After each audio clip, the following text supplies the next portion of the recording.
Olá, tudo bem? Hoje gostaria de trazer para vocês uma passagem que se encontra em Lucas 15, a passagem que vai falar sobre o filho pródigo.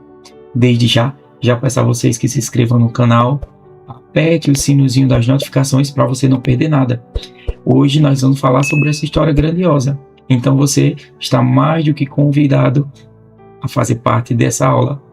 E se você é novo aqui, seja muito bem-vindo, que Deus te abençoe grandiosamente. Então vamos meditar aqui em Lucas 15 e eu vou explicar para vocês e vou tentar ir pausadamente para não ficar nenhuma dúvida.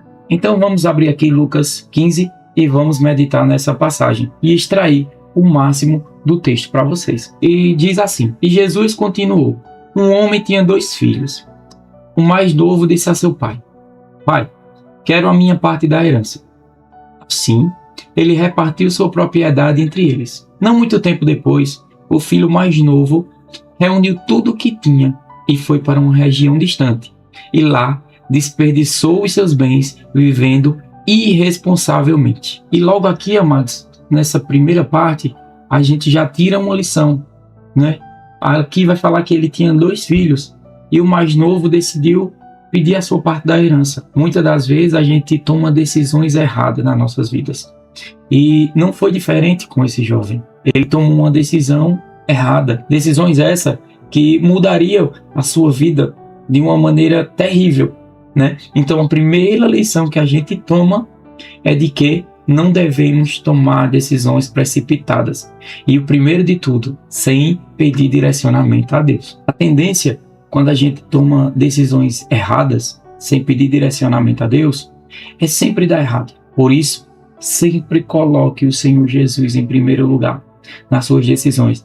Às vezes, pode até parecer difícil aquilo que Deus quer para as nossas vidas, mas na verdade Ele está trilhando o caminho correto.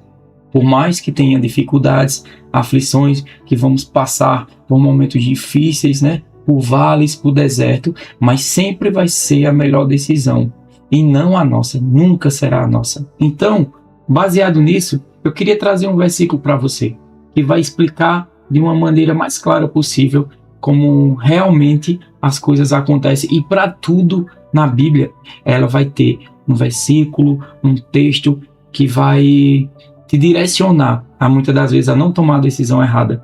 E eu gostaria de trazer aqui em Jeremias 17:9, vai dizer assim: O coração é mais enganoso do que qualquer outra doença, é incurável. Olha que forte. Quem é capaz de compreendê-lo? Na verdade, esse jovem, ele foi incentivado pelo desejo do seu coração em viver algo novo, né?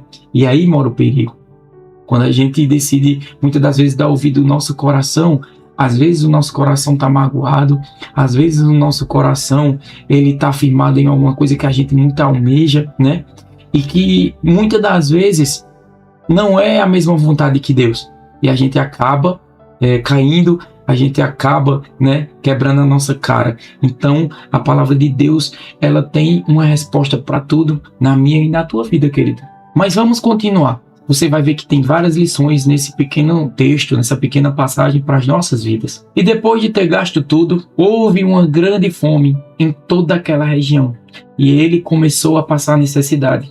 Por isso, foi empregar-se com um dos cidadãos daquela região, que o mandou para o seu campo a fim de cuidar dos porcos. Ele desejava encher o estômago com as vagens de alfarrobeira que os porcos comiam, mas ninguém lhe dava nada. Então aqui em Lucas, do versículo 14 ao 16, ele vai falar essa passagem tão forte, né? Veja só, uma pessoa que tinha tudo na casa de seu pai, né? Que vivia muito bem, creio eu, que tinha riquezas, que não faltava o que vestir, não faltava o que beber, né? Não faltava o que se alimentar, e por uma decisão errada chegou a desejar a comida dos porcos. Olha o quão grande, enganoso muitas das vezes o nosso coração, os nossos pensamentos, né? E quão significativo as nossas decisões erradas. Somos direcionados muitas das vezes a fazer o que queremos, o que pensamos. E quando a gente quebra a cara, aí vem aquele sentimento de angústia, de desprezo, né? De solidão. Mas eu preciso te dizer que Deus, ele não te abandona em momento algum. Deus, ele sempre vai estar com você nos piores momentos da sua vida. Eu quero compartilhar com vocês aqui um provérbio que ele vai retratar exatamente toda essa situação, que se encontra aqui em Provérbios 14:12, que diz: há caminhos que parecem certo ao homem, mas no final conduz à morte. E aqui a gente não está falando de morte física, na verdade, nós estamos falando aqui de uma morte espiritual, né? Devido ao caminho errado que esse jovem ele decidiu trilhar, ele acabou sendo conduzido à morte espiritual, porque ele achava no seu coração que ia viver uma vida feliz, que ia viver de festas, de balada, né? Que ia viver uma vida tranquila, e no final acabou que foi tudo decepção. Foi exatamente isso que esse jovem passou. Ele achou que o caminho era correto, mas que acabou levando para a sua morte. E aqui eu não estou falando de morte física, eu estou falando de uma morte espiritual, porque naquele momento ele estava acabado. Naquele momento ele estava completamente vivendo uma vida de miséria, em um momento de desprezo, em um momento de humilhação. Muitas das vezes a gente se lembra do nosso Pai Celestial. E aí muda todas as situações, muda todo o quadro. Aí começa a aparecer aquela voz que é Jesus. E quando Jesus ele entra no nosso coração, aí tudo muda, tudo começa a dar certo. Aí a gente primeiro bate o arrependimento no nosso coração, né? Primeiro a gente começa a pensar e dizer, por que eu fiz dessa forma, né? Por que eu não fiquei lá na casa do meu pai? Porque lá eu tinha tudo, né? E a gente trazendo para os dias de hoje, muitas das vezes a gente sai da casa do Senhor, né? A gente abandona os caminhos do Senhor. E depois, quando a gente quebra a cara, a gente lembra, por que eu não estava lá na casa de Deus? Por que eu não estava buscando na presença de Deus? Então, por um momento, ele passando por toda essa situação contrária, esse evento, aí veio no coração dele um desejo, né, de retornar. E aí, continuando a história, vai dizer assim, o resto do texto: caindo em si, ele disse: quantos empregados do meu pai têm comida de sobra, e eu aqui morrendo de fome? Eu me porei a caminho e voltarei para meu pai, e lhe direi: pai, pequei contra o céu e contra ti, não sou mais digno de ser chamado teu filho. Trata-me como um dos teus empregados. Olha que forte, olha que tremendo. As coisas começam a mudar. As coisas começam a mudar quando a gente verdadeiramente entende e se arrepende, sabe? Que no nosso coração, aí sim o nosso coração começa a pensar de uma forma correta, né? Aí aquele jovem, ele bateu, caiu em si no seu coração, e aí primeiro ele lembra dos empregados. Vê só quantos empregados tem na casa do meu pai, e que eles têm comida porque se alimenta bem, né? Porque creio eu que seu pai era um ótimo patrão, né? E assim, os seus empregados tinham do bom e do melhor. E naquele momento ele disse: na casa do meu pai tem tantos colaboradores que estão comendo do bom e do melhor, e eu tô aqui vivendo essa vida, essa miséria. Aí ele toma a decisão correta: eu vou me levantar, me porei de pé e vou até meu pai. E aí, todo arrependido, ele vai dizer para ele: pai, eu pequei contra o céu e contra ti.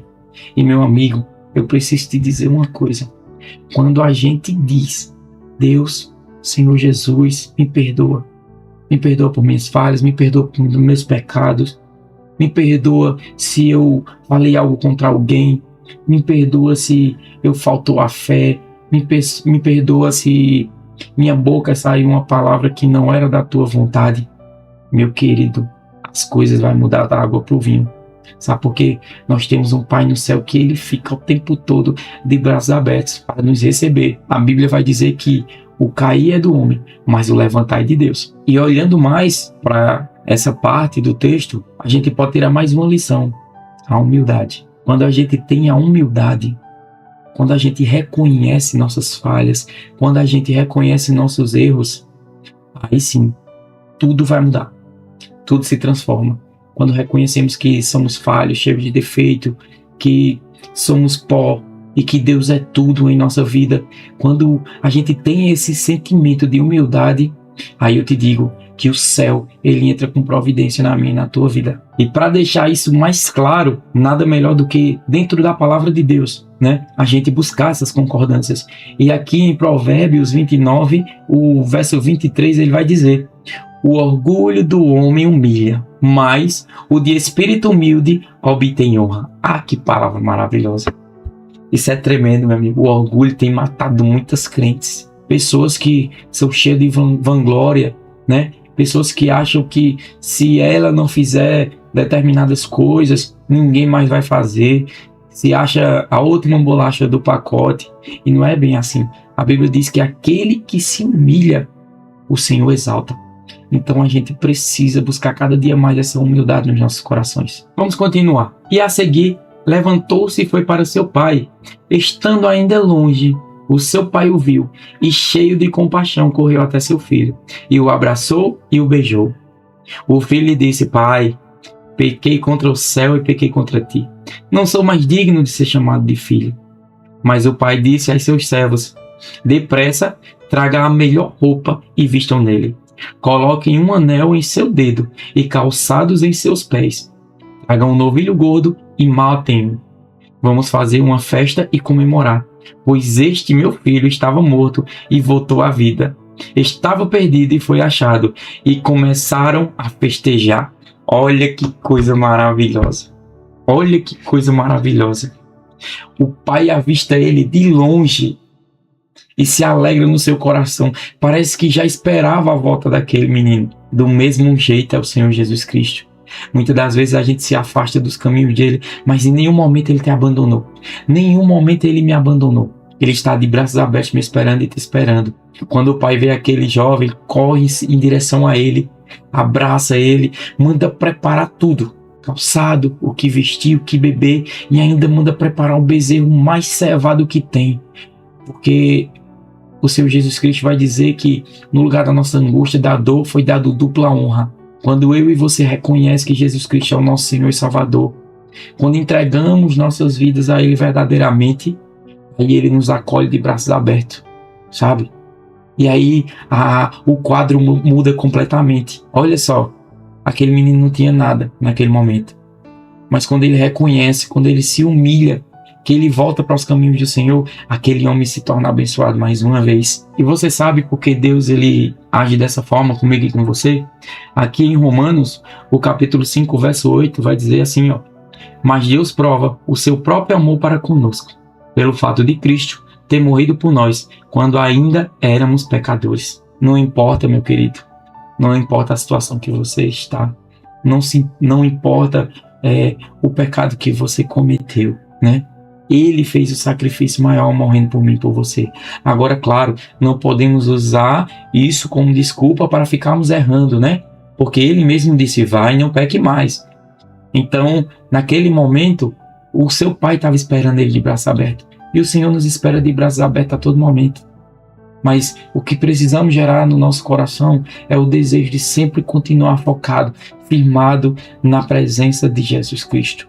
Firmados na palavra, porque é só ela que nos dá direcionamentos corretos para uma vida cristã abençoada na presença de Deus. E continuando o texto, a palavra do Senhor vai dizer aqui no verso 25 ao 28, enquanto isso, o filho mais velho estava no campo, e quando se aproximou da casa, ouviu a música e a dança. Então chamou um dos seus servos e perguntou-lhes: o que está acontecendo?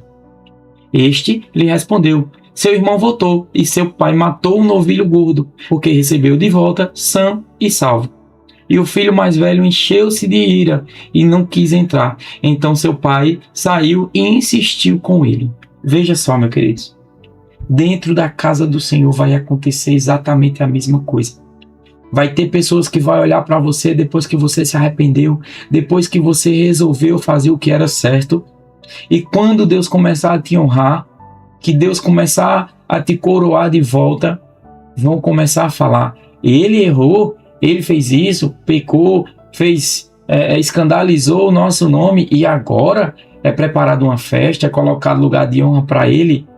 Não vai faltar isso. Preciso te falar que não vai faltar isso na nossa vida. Vai sempre existir alguém para me apontar e para te apontar. Sabe por quê? porque somos seres humanos, somos falhos, cheios de defeito e devemos continuar firme na presença do Senhor. Eu vou te falar uma coisa agora: as pessoas que estão na igreja para olhar a vida de alguém e que muitas das vezes acontecem situações como uma passagem como essa e que decidem sair da igreja ou se irem no seu coração, é porque nunca esteve na igreja com alvo em Jesus Cristo. É porque o seu alvo estava em olhar para a vida de alguém.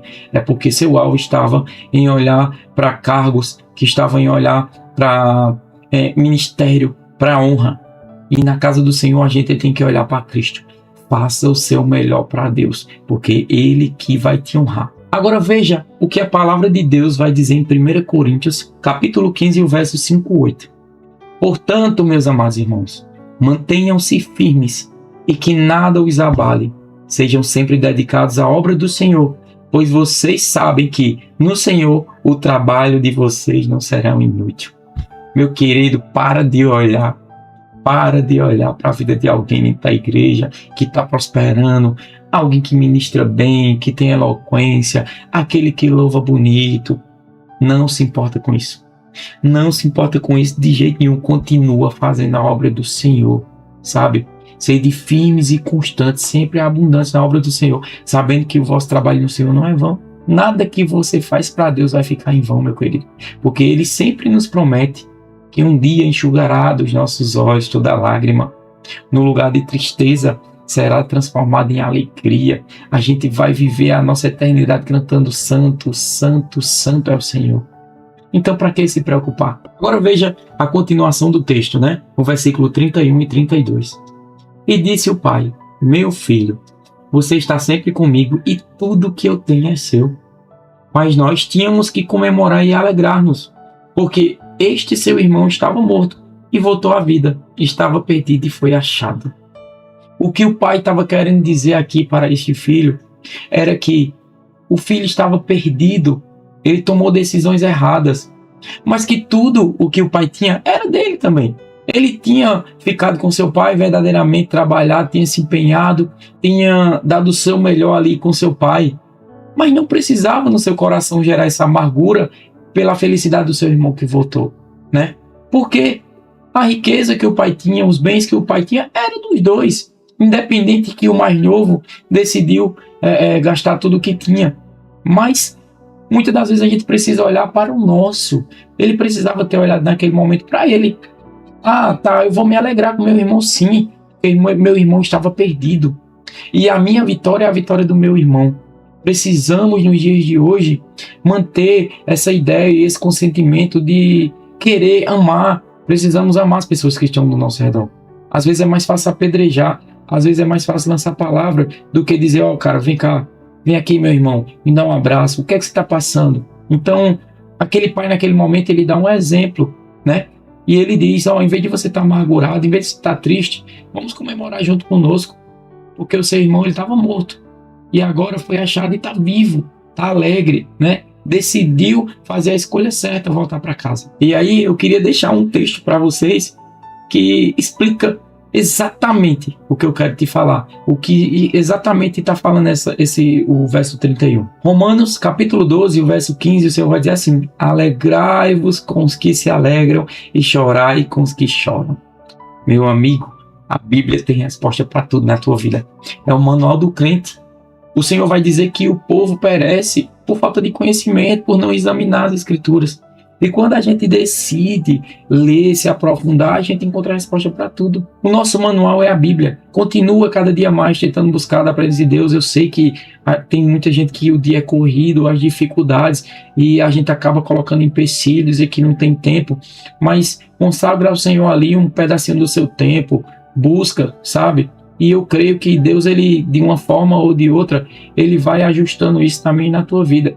Mas a gente precisa tomar o primeiro passo. A iniciativa tem que ser nossa. Então, se você gostou dessa passagem bíblica, se esse estudo tocou no teu coração, eu te peço encarecidamente que você curta esse vídeo, que você siga o nosso canal, que ative o sininho da notificação para você não perder nada e que Deus te abençoe grandemente e fica na paz de Jesus. Amém?